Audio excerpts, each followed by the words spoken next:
Support for Central Florida Public Media comes from Embry-Riddle Aeronautical University's worldwide campus, offering a range of online programs that allow students to earn a degree in aviation, engineering, business, and beyond from anywhere. More at erau.edu/ww.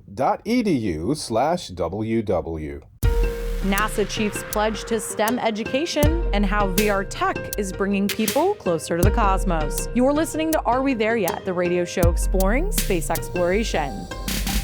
Hi, I'm Marian Summerall, filling in for Brendan Byrne. NASA Administrator Jared Isaacman is donating $500,000 of his own money to the Astronaut Scholarship Foundation, a nonprofit organization dedicated to helping STEM college students. We'll speak with the foundation's Colleen Middlebrooks about the impact of this pledge, then how one public exhibit brings space down to Earth. At the Florida Mall's Fever Hub, guests can now explore the universe with a new immersive virtual reality experience. We'll hear from Fever Hub's Stephanie Lucas and one of those guests. That's ahead on Are We There Yet?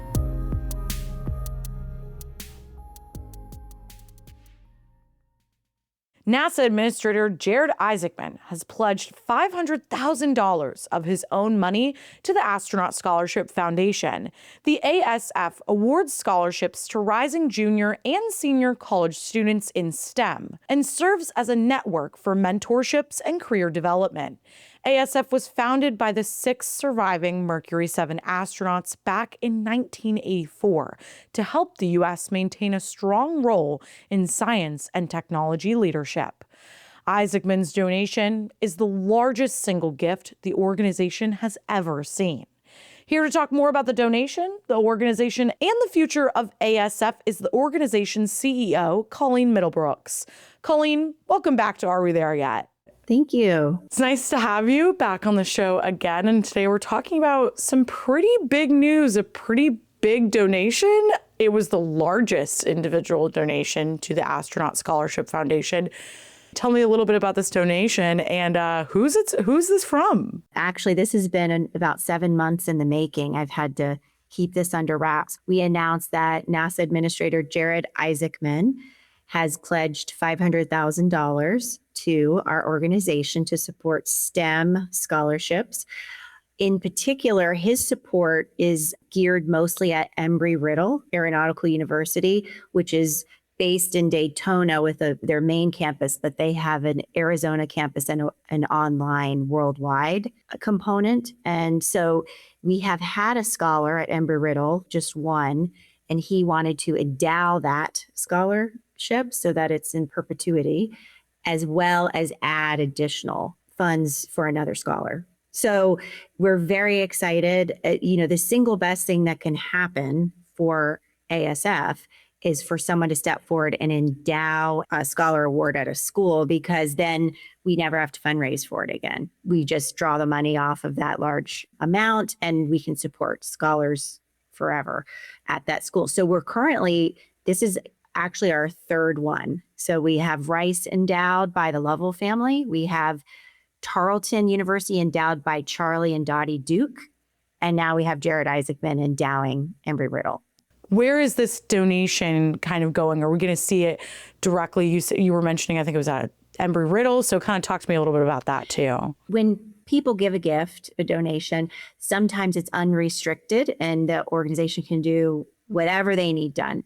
And then oftentimes they're more restricted to what the passion of the person is. So because he's an alumni of Embry-Riddle, he wanted to make sure that our scholar award remained there and was funded fully and all of that. Plus we added additional scholars. So his funds are mostly restricted to Embry-Riddle Scholar Awards. And so there is a little bit of leeway for us to do some things organizationally, programmatically, but the bulk of his support is going to his alma mater. I think the sky's the limit. I hope that his gift encourages others to follow his lead and support students in STEM. And, my personal goal would be that all 56 university partners have an endowed scholarship at their university. So one at a time, we're pecking them off one at a time in terms of the couple schools we do have. But we have lots and lots of support. This foundation really encourages STEM-focused mentorship, leadership, and just encouraging the youth to get excited about not just careers in space, even though it says astronaut, but all STEM. So tell me a little bit about y'all's mission and the foundation itself. Well, we're 42 years old, founded on the premise of supporting America's best and brightest in STEM. The name actually, you're right, is misleading because it's Astronaut Scholarship Foundation. I like to say founded by astronauts and fueled by astronauts, but not necessarily creating a bunch of astronauts. Now, that said, we have had 2 astronauts out of the 1,000 scholars that we've had, one being Christina Cook, who just was on Artemis 2. So this year has been, I'm celebrating my 1-year anniversary in this role, and I've had so many exciting things happen this year, including this donation. But we pride ourselves in supporting actually rising juniors and seniors at 56 partner universities across the United States. And I feel like every week a university reaches out to see how they too can become part of our network. So I'm sure that number will grow from 56. So if a student is accepted, kind of walk me through what that would look like. I know it's different for everyone, but just kind of the basis of, is it they get a mentor within a week? Is something one of their projects? Like, just walk us through kind of what that means. That's the differentiator with ASF, is that it's up to $15,000 per year that you receive toward your tuition and other needs. However, from the day you sort of join our family, this new scholar class of 2026, you're paired pretty quickly with a mentor if you choose. We have ongoing mentorship, or you could just ask for flash mentoring, where you can just get a couple questions answered and then you move along, go on your way. But additionally, we provide professional development opportunities. Our scholars speak at different space centers across the United States, conferences, they sit on panels. We bring them back to help us volunteer at Astronaut Hall of Fame and at our Innovators Symposium. That's going to be in Houston, where we bring everybody together that's in the new scholar class. But throughout their life, they can reach back at any point if they're working on a patent or any of those things, or just maybe they're moving into a leadership role within their company. They can still get a mentor as they go through their career. So that's what makes us different. And right now, we have scholars serving on our board and their donors. So it's really come full circle in terms of, 40 years worth of the best and the brightest, like I've said before, but they're serving in all capacities for us, and as mentors too, actually. You are listening to Are We There Yet?, the radio show exploring space exploration. I'm Marian Summerall, filling in for Brendan Byrne. We're speaking with Colleen Middlebrooks, the CEO of the Astronaut Scholarship Foundation, about how Jared Isaacman donated $500,000 to the organization and what this pledge means for the future of ASF. This gift from Jared Isaacman. Talk to me about the significance of that, because this is like NASA administrator, right, is coming to your foundation and saying, hey, I really want to contribute to the work you're doing there. Just tell me about a little bit about how that feels, how, the foundation is feeling. I'm sure you all are really excited. It also opens a new door to maybe some more connections for some of your scholars, like that symbolism there. It's such a shot in the arm, and he is so relevant right now, and he's everywhere all the time. And I think it just really validates that we're doing really great things. He believes in it. He's very new to us. It's not like he had some prior connection and then all of a sudden became a donor. He's heard about us and got involved pretty quickly with that large commitment. So it certainly shows the world, or at least the United States, like we're the real deal. And one of the phrases I've heard before a scholar say is ASF sees your potential long before the rest of the world does. So I feel like it's a beautiful way of saying, like, we're supporting these scholars early on, and they're the ones that are going to cure diseases and find meteors, and they're going to invent things, and it feels really good to be a part of that. And it's nice that Jared saw that as well. The Astronaut Scholarship Foundation was created by the 6 surviving Mercury 7 astronauts, right? And their goal was to try and just say, hey, the U.S. is going to kind of maintain this role with science and tech. And now to see the foundation today, I mean, I'm sure that they are just, they would just be over the moon about all of this stuff, to kind of see. It's been decades since this foundation was created to now see such a role in the STEM industry today. I think that that's something really interesting too. Yeah, look, if you're looking down, or the progress that's been made from 6 partner universities at $1,000 each to 56 partner universities of up to $15,000 each for each scholarship award. So it's probably bigger than they ever thought it was going to be. And the nice thing is the baton was passed. Most of our involvement now is with shuttle astronauts and some in commercial astronauts. So, they see the value in it just like their predecessors did. So it's great that we have all the support from the space community, for sure. I've been to one of the Astronaut Scholarship Foundation events in the past, and I noticed just in the room, there are young scholars, there are astronauts, there are engineers, there are people working with drones, and everyone is just so excited to be there. And I think that kind of stands as a symbol to STEM education. And my question is, why is it so important that not only we educate on STEM, in schools and with the foundation, but that you all provide this mentorship and advice? You kind of take it a little bit of a step up. Why is that so important too? Well, I'll quote an astronaut that just recently said in a video we did, the money goes away, the relationships stay. And that is, I think, the foundation of the Astronaut Scholarship Foundation. So you're right. It's a merit-based scholarship, and then those funds are used up. But then from then on, they can reach out to us at any point about anything.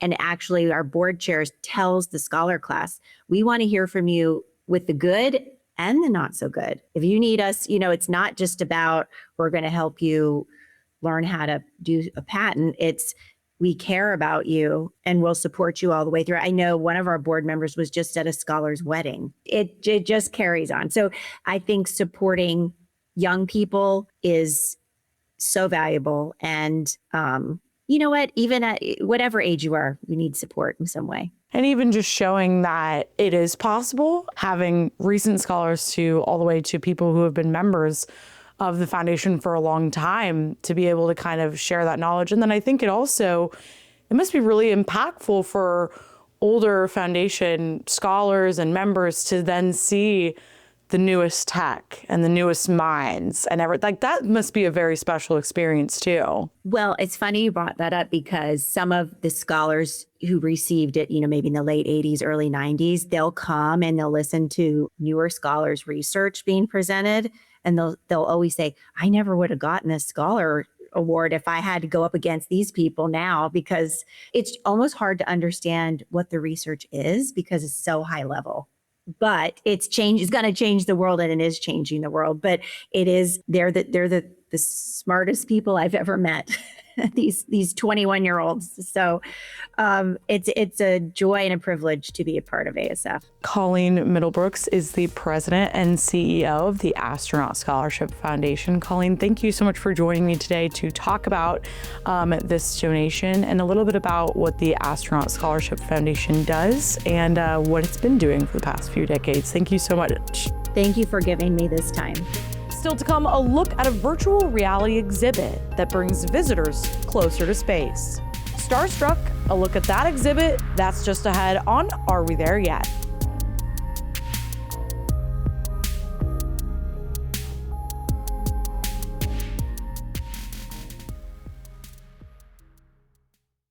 You are listening to Are We There Yet? From Central Florida Public Media. I'm Marian Summerall.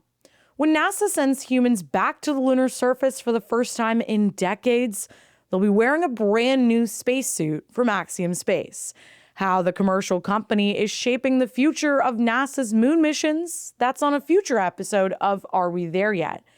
But for now, we turn to virtual reality and a new exhibit aimed at bringing space down to Earth. In collaboration with the Smithsonian Astrophysical Observatory and Fever Hub, an exhibition and experience center in the Florida Mall in Orlando, visitors can journey through the universe with virtual reality technology.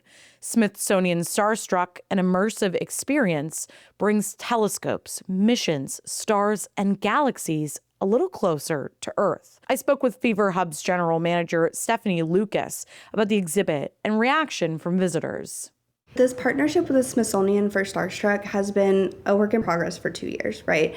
This is completely science-based, and it's something that you haven't been able to see yet before, because you know we have all the photos from the telescopes and you can watch movies, but here you're actually immersed into it. Everything is to scale, life size. So you're standing face to face with a black hole and you're quite literally leaning back to see the top of it. It's not what you would think of when you think of images in virtual reality. It's not a stop motion picture. You start at the Whipple Observatory by the Smithsonian Astrophysiological Observation, so SAO is what they call it. You start there in their massive telescope, and you're walking around the facility, and then Astro, who is your guide, takes you up into space, and then you see things like the cosmos. You can see sun flares, supernovas. You watch a star be born. You watch a planet be born with the stardust that it releases when a star is born. And then the opposite effect of that too. You see what happens when a star is at the end of its life and how it helps create everything else around it. It's incredible. How does this technology kind of bring some of these faraway concepts a little closer to home? So they take all of these scans and photos and pictures and videos that these telescopes that are already in space are gathering and giving to us, and they essentially stretch it and make it into a 3D model. And with the Smithsonian Starstruck, it's not just you're walking through, seeing all these things, it's interactive. So you have things that you can pick up, there's buttons you can push, you can click on different cosmos or planets to get more information of it. And then it quite literally is, you feel like an astronaut. I'm not even gonna lie, it feels like you're an astronaut, but so much farther than that. Space is one of those things that isn't quite a foreign concept, but it's still one of those that there's so much we don't know. And so this way it brings it more to a perspective of, okay, so there's more than just Earth. There's more than just our moon and our sun. And you're learning about how everything is at once.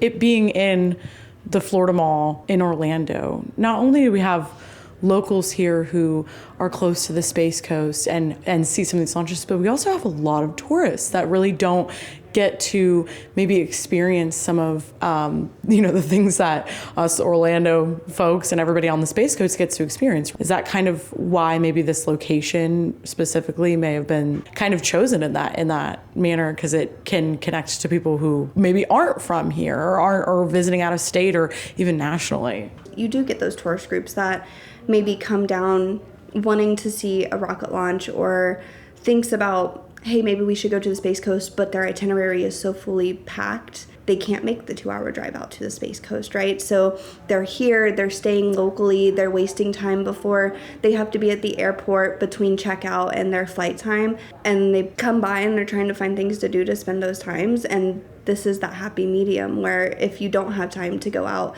and see everything that Kennedy Space Center has to offer, we have something that we can offer you. Things are rotating out, is my understanding right? So we have, Glow and Go on one side, which is your, immersive video games, essentially. You have rooms that challenge you on coordination and memory and agility, and that one is a family favorite and a team bonding sensation.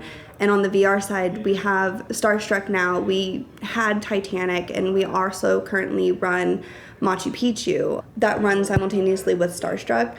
It's always on a rolling, whatever's new and upcoming, we try to accommodate and give the guests what they want. As somebody who works here and sees the people every day, how do you feel connected to that too? The connection is to the guests primarily. So it's always fun seeing new things come in and all the things that we can do to elevate that guest experience, but it's the guests that keep coming back. We've had guests that did Titanic when it first happened, and they saw Machu Picchu was coming, and they were here for opening day of Machu Picchu, and those same people are here for opening day of Starstruck. So it really is just that connection and excitement coming from the guests that makes it worth your while. Then Stephanie took me back to where guests put on the headsets and start the Starstruck experience. As guests walked around using virtual reality gear, Stephanie explained how it all works. Right now we are back here with Machu Picchu and Starstruck, correct? So walk me through, guests come in, and what's kind of the step-by-step? They, I'm guessing, put on one of these VR headsets that are right here. Yeah, so we get them registered in the front, and that's what puts them in the system. And then they come back here, and our wonderful techs, get them into the introductory phase, which is how to put on your headset, how to operate the headset while you're in there. And then you get an introductory video telling you what you're about to expect and how to navigate it, and it explains the paths that you have to follow so you don't bump into walls and other people. And it's truly amazing running two different VRs at the same time. They each have their own map, so you follow each individual path as you do, and you make your way around the entire room. The images you're seeing on the walls and the floors are what you can call checkpoints for the headset. So it's not necessarily each scene or what the headset's going to register. It's registering where you're at in the room itself as far as the mapping goes. Your headset has sensors on all sides. There's a couple of people in this room now. You can see heads are turning, looking up, down, all around. As you look around, you can see people try to reach out and touch things, and they're reaching out to, learn more about this planet or this star. And as you go through it, you can kind of notice where they're at based on their mannerisms. So there's certain points where you don't necessarily have an interactive point, but when they're leaning all the way back, like with the black hole, oh, that's where the black hole is. And what's fun is the end of your experience is where the black hole is, so you're walking into it and it ends it, which is really, really fun. That was Fever Hub's general manager, Stephanie Lucas. I had the chance to do the experience myself. I felt like I was gliding through space, and for me, it really felt like I could reach out and touch things like galaxies, the pillars of creation, and even black holes. Once it ended, I spoke with Luis Caban, a visitor at Fever Hub, about his thoughts on Starstruck and how virtual reality technology helped him connect to space science. You just went through this Smithsonian Starstruck VR. Tell me a little bit about what it was like. Yeah, it's fantastic. It's like actually being in space. You see, you look around, and it's just 3D experience that you had never experienced before. It's almost like you went up to the mountains and you're watching the stars right there in the middle of nowhere. It's fantastic. It's a great experience. If you were just looking at a picture, like the Pillars of Creation, I've seen that picture before. This is like you're in the picture. Exactly. You are an active participant in this experience. It's not just you're watching a movie. This is like you're actually in there. Seeing the pillars of creation so close, it's unbelievable. You think about like you dream these things, and now it's so possible with the VR technology. It's fantastic. Before I came in, I had no idea how it was going to be. The experience is much better than what I was expecting. Because of, again, the technology has advanced so much that you don't see flickering things, images like it used to be a long time ago.